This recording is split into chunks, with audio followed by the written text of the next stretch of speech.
Hi everyone, it's a trading card collector here with another video, although today I'm doing something a bit different.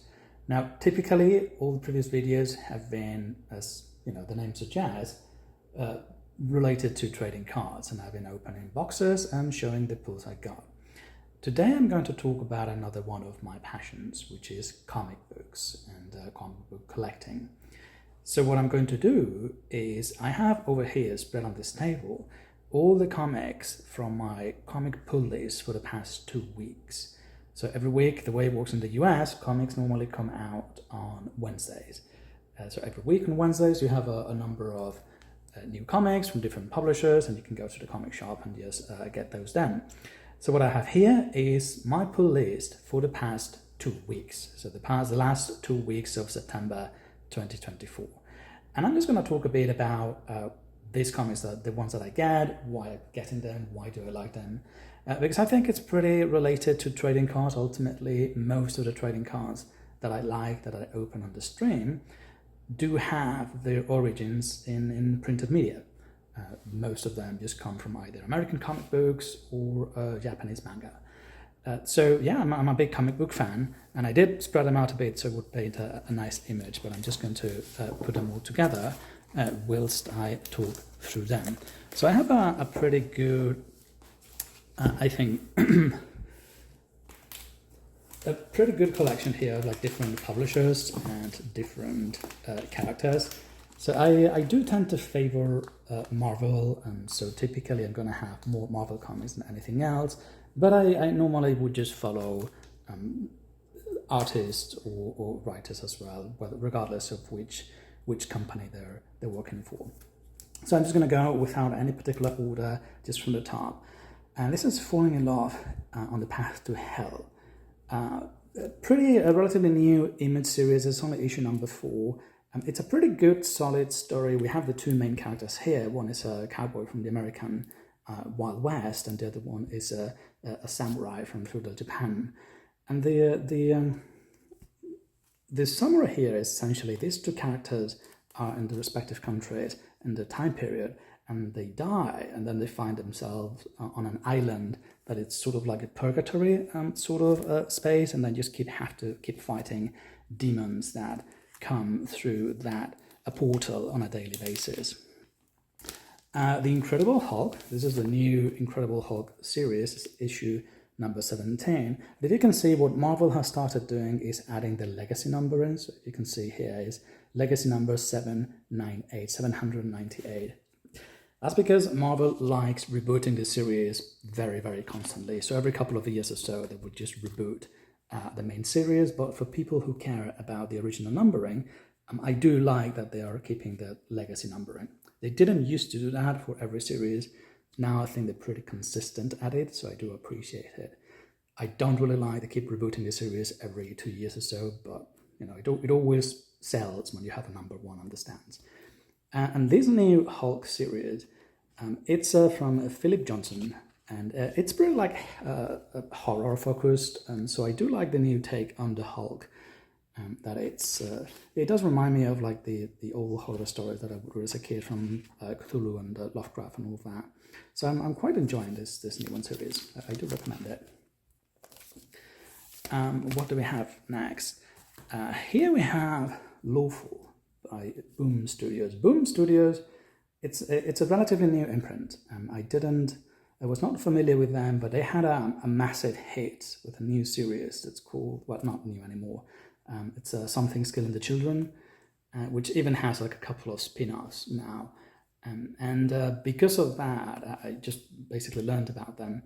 And honestly, any new series from Boom Studios is pretty solid. I really like what they're doing with it. They are, all the series they have, they are different universes, of course, they're completely unrelated to each other. This one in particular, Lawful, I got it because of the writer Greg Pak. I think he's a great writer, and I do like him quite a bit. But this one follows a strange society that lives somewhere in some remote mythical plane, where whenever someone breaks a law, they get some physical consequence of that, and they slowly turn themselves into monsters. So you can see these are two of the main characters, and this one character has like horns, and this other character has like a weird exoskeleton outside. That's actually his skin, because they've been just breaking some rules. So pretty interesting. I'm really enjoying this one so far. I'm really really keen on seeing how that develops. Lilith, this is an issue number 1 that I just got last week from this company Vault, which I'm not super familiar with, but I did get one series from them before. It's called Unnatural Order, which was pretty fun. So because of that, and because this cover is from Jay Lee, and so it's signed right here, Jay Lee, who I really like as an artist, it caught my eye, so I decided to give this a try. And this is basically about a demon that just lives somewhere. It's just issue number 1, so there's not a lot happening yet, but it's like the main character is a demon that feeds on humans. And this is not even the main cover, this is one of the alternative covers that they have, but I mostly got it because I did like the cover of Jay Lee's cover. I'll probably get a next few issues, at least a couple of them, and see where the story goes, and we'll see if I like it. All right, what else do we have next? Ultimate X-Men. So this Marvel recently rebooted the Ultimate Universe. If you're familiar with the original Ultimate Universe, it's a brand new universe that Marvel got, and I think I have another one. Yeah, Ultimate Spider-Man here too. So quite a while ago, Marvel decided to create a brand new universe where everything just started from scratch. The first book was an Ultimate Spider-Man as well, same as this one. And you basically, it was more modern, but it started the story of all the Marvel characters from the very beginning. A lot of that Ultimate Universe was actually used in the MCU, in the movies that we've all come to love and enjoy.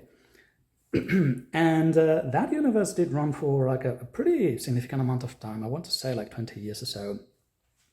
And it was some of those stories were really, really good. Ultimate Spider-Man, the universe, for example, was, I think, almost exclusively written by Bendis, and it was really a really solid story. So if you want a great Spider-Man story from beginning to end, then that's where you go. It's also the universe where the character of Miles Morales was introduced. That character did not exist on the main Marvel universe until they did some like crossover, and they merged those universes together. But now recently, Marvel has decided to restart the Ultimate Universe, but it's another universe altogether. It has no relation to that original Ultimate Universe, except for the fact that this new universe has been sort of created or directed by one of the main antagonists from that original Marvel Universe, a character that is called the Maker. But essentially, you have a brand new Spider-Man, a brand new X-Men, brand new Avengers, what they call Ultimates, and all of that in this new Ultimate Universe, the Ultimate Universe version 2, you say. From this, honestly, I think Ultimate Spider-Man is a really good series, and this is written by Hickman, who is a great writer. And you do have a bit of an older Peter Parker who is married and has kids, which I also appreciate. And this is definitely, within this new Ultimate Universe, my favorite series. You also have Ultimate Black Panther and Ultimate X-Men, of course, and the Ultimates, which is the Avengers. Ultimate X-Men is pretty interesting because it's written and drawn by Peach Momoko, who has really exploded in popularity recently. If you like Japanese manga, you definitely enjoy this. It's a pretty unique take on the X-Men. Really, X-Men have not shown up so far. It's just an interesting take on mutants in the Marvel Universe. Okay, what do we have next? X-Men. So the new X-Men series, and you can see as well, Legacy is 304. This one continues from, so the Legacy is continuing from the second X-Men series that came out in the 90s, the one by Chris Claremont and Jim Lee that sold like a bajillion copies back then.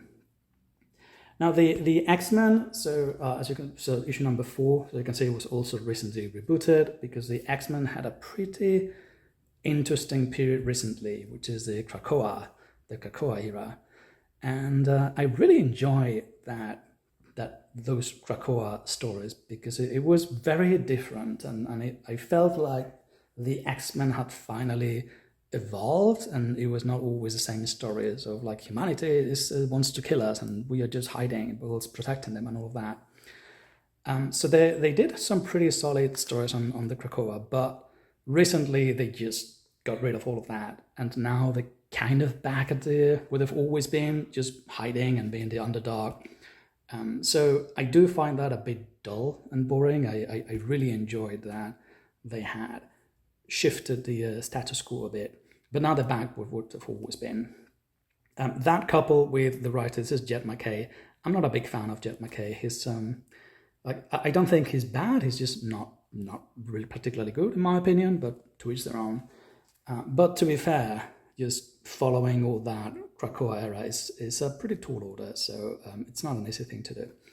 I do collect this because I just collect X-Men in general, so I will keep collecting it even if I'm not particularly enjoying that story. Conan the Barbarian, it's one of my favorite characters. Conan has been in printed media for I guess it's been over 100 years now. It started as a book character, and when it transitioned to comics, I think in the early 80s, 1980s, that's what most people know him from. And originally Conan was, he had his comics on Marvel, and they had two main series, the Conan the Barbarian, the comic book, and the Savage Sword of Conan, which was a more adult-themed, black and white magazine-sized comic. Those two series ran for many years, like more than 20 years. They were really good, both of them. And then the rights of Conan the Barbarian for comics went to Dark Horse.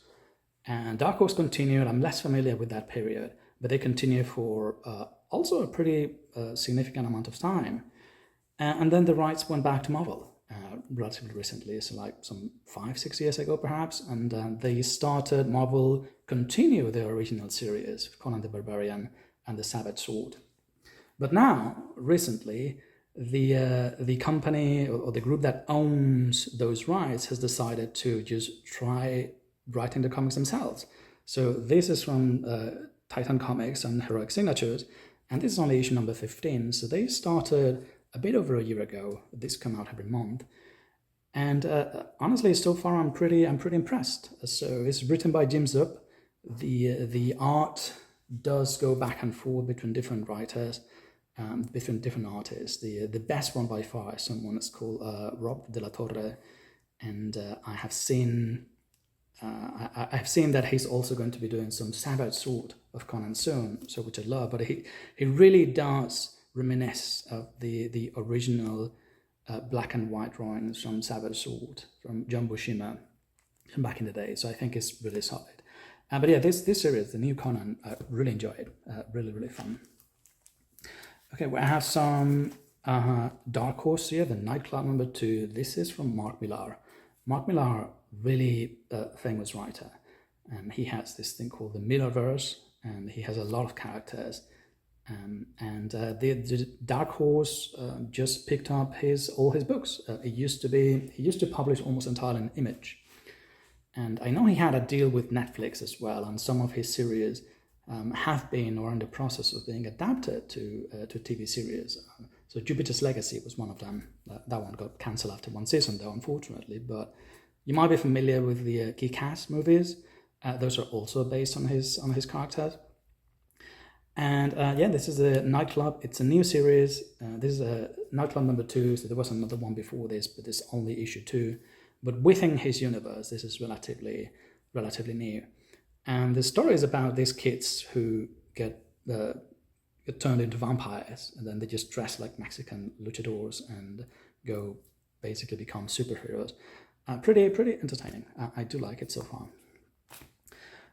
Uncanny X-Men is the second X-Men series. Also, as you can see, issue number 3 got rebooted together with the other one recently, but this is the legacy numbering is 703 if you start counting from the original X-Men series from the 60s. This suffers from the same same issues that the other one does, which is we're just coming off of a very interesting period for the X-Men, and we're reverting back to the original, like the tried and completely tried and seen formula of the X-Men being the outcasts and the underdogs. So far I'm enjoying this one a lot more. It's written by Gail Simone. I think she's a much better writer than Jen McKay, but it's still, lagging behind because of, we're sort of seeing the same stories we've seen before, which I think is where that suffers. Here we have Violent Flowers, new series. This is one of 4. There's going to be 4 issues in this series. I have not read this one yet, so I have no context, I have nothing to share, other than it's from this writer and artist, Maria Yvette, who I think is really, really good. I recently read a series that she released in Image as well. It was called Crave, and it's really interesting. Her art is very unique. If you're familiar with the European artist Milo Manara, I think it looks a lot like his. I thought I really enjoyed the previous series he did, Crave, and so I thought I'd give this one a chance too. What else do we have here? Wolverine Revenge. This is a mini-series. A mini-series that's also written by Hickman, same as Ultimate Spider-Man, and it's drawn by Greg Capullo. So that's the main reason why I got this, because Greg Capullo is not someone that has been at Marvel for a very long time. I think he's mostly known for the character of Spawn in Image and his long association with Todd McFarlane.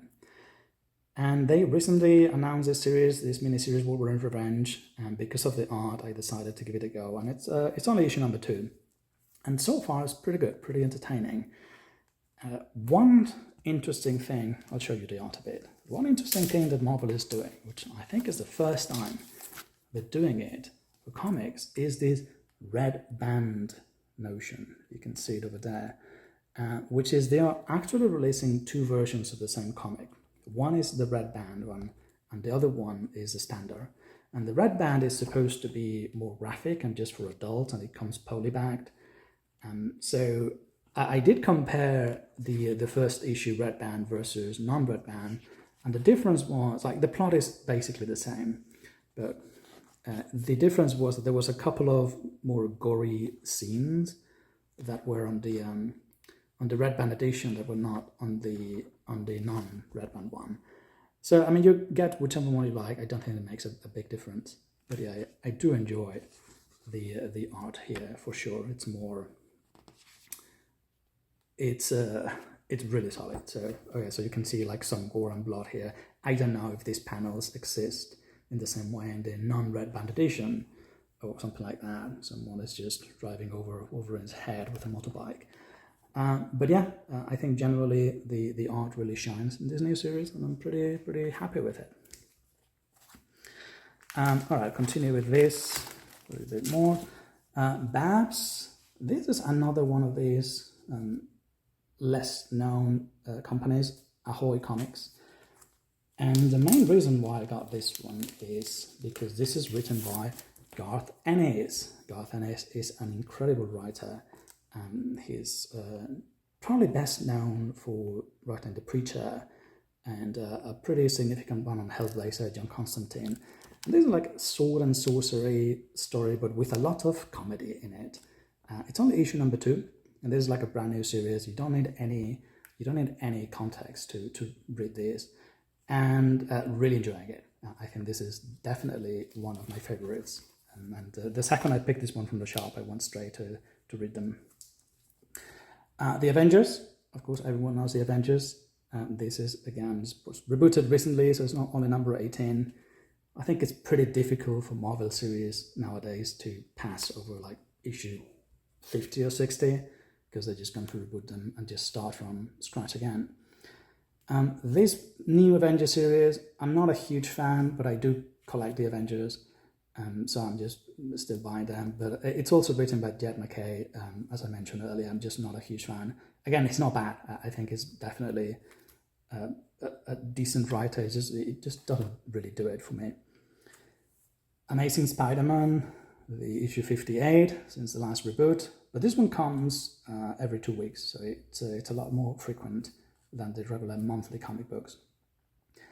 What I love the most about this new series is that John Romita Jr., the artist, the one that you can see on the cover, has returned to Amazing Spider-Man, and I really enjoy his art. I think he was born to draw Spider-Man. He had a very lengthy run, like a decade ago or so. Some of the best and most recognized Spider-Man stories ever. What else do we have here? Drawing Blood. Drawing Blood is, I got this one because I was curious about the team with Kevin Eastman, who is the guy who co-created the Teenage Mutant Ninja Turtles.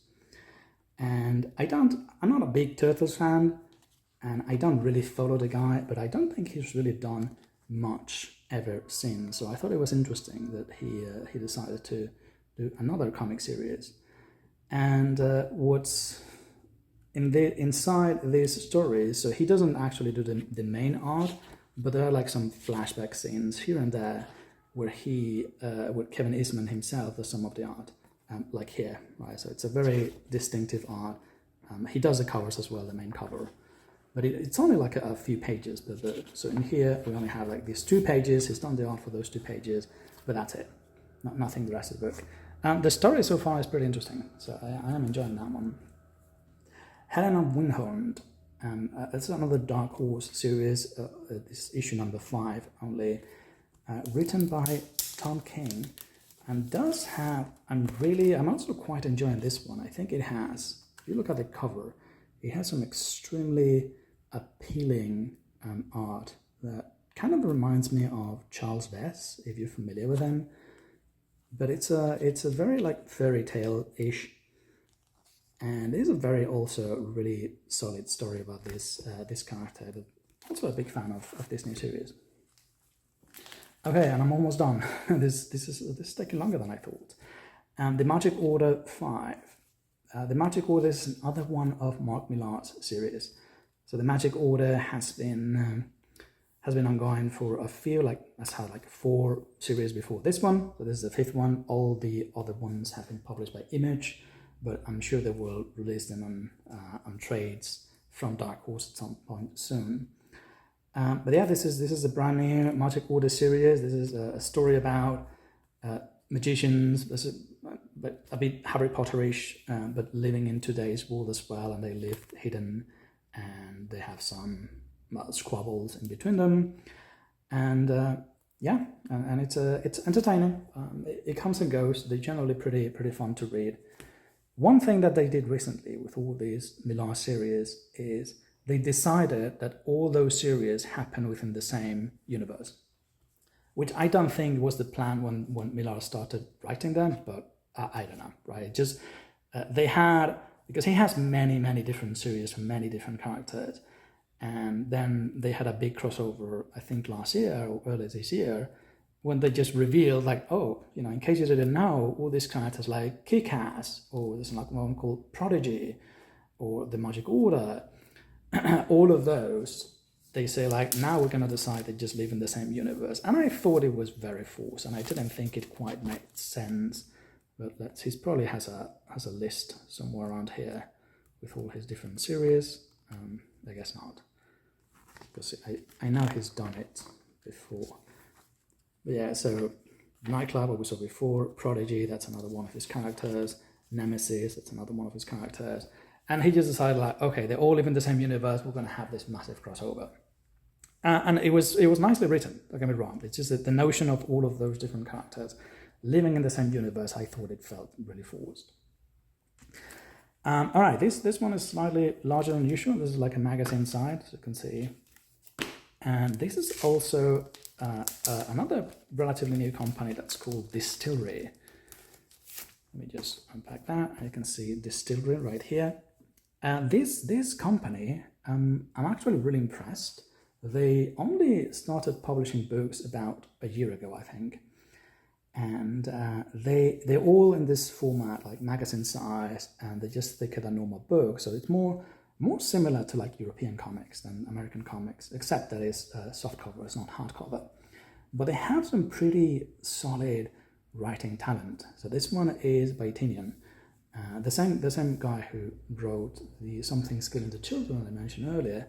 But they also have Brian Azzarello and Scott Snyder, and a ton of really good. I don't know if they're going to have any ads here. No, they don't from other series, but they have really top tier writing talent working for them, and they've only released like a handful of series, maybe 5 or 6. All of them are actually really good. So I'm really happy with this new company. I'm really glad they're just putting this out, this format, magazine format, and I guess it's less superhero focused and more like this one is like a ghost / science fiction story. Yeah, some of them are like horror themed. There is Azzarello recently released one that was set in the American Wild West. So pretty good variety. There's more like science fiction themes as well.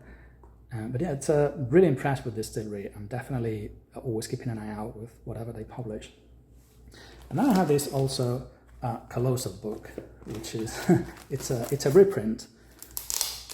And DC and Marvel, back in the, I guess, I don't know, 80s or 70s, they had some of these super massive books. And sometimes it was like a compilation of 3 or 4 comics that I had released in normal comic book format, and sometimes it was a brand new story. So nowadays, Marvel and DC love doing these reprints, and they call them facsimiles, but that's not really a facsimile. If you go to the comic shop and look at the list that they have on any week, you will see, like, I don't know, like Amazing Spider-Man facsimile edition, issue number 265. Now, a facsimile really is something that it is an exact replica of the original thing. It can be a comic book, it can be a painting, it can be a piece of art, it can be a sculpture. So this, obviously this one has a foil cover, so it's not a replica just because of that, but it also, by virtue of having a different price on the cover, or by having a different barcode on the back, or by using like different printing materials, different paper, or like different coloring. Because if you compare, I don't have the original one of this, but if you compared this panel with the original one, you could see a difference in how it's been recolored. So again, that they call them, Marvel and DC just love, they really jump on the concept of calling all of these facsimiles, but that's not a facsimile comic. Regardless, this is some classic stories of Superman and Wonder Woman, and I thought I would just give it a try. Okay, and finally, I do have another reprint, and this one is actually a facsimile, right? So if you look at this one, and they call it facsimile editions as well. This is from a company that obviously you don't see it here because it's an exact reprint. But like, this is how you do a facsimile comic, right? So you put it on a cover, you had another barcode that is outside of the actual comic itself, and you price it separately. And then when you print it, you basically do an exact replica of how it was printed originally. And this is a company, it's not actually in the US, it's a company in the UK that is doing some of these reprints from some very old comic books. These are from the 40s. And this is sort of like a story of Wiz Comics, which presented the Captain Marvel back then. And they've been doing some reprints of these old comics. The stories are pretty dated, and they're not really original. But I thought for the oddity, sometimes I just buy some of these. And also because I do like the fact that sometimes they do proper facsimiles, which is, again, a bit rare in the US comic book market. But yeah, well, there you have it. So this is a quick review. Again, I don't know if I'll do this again, because I don't know if people are going to like it. So feel free to comment and let me know, like, oh, this was interesting, or this was a waste of my time. And if people like it and respond to it, and I may do some other videos. I think I'll probably do another 1 or 2 just to try it out, and I'll try to do every couple of weeks to get a few books in to review. But I hope you enjoyed it, and feel free to Let me know in the comments and like the video if you liked it. Thank you and see you next time.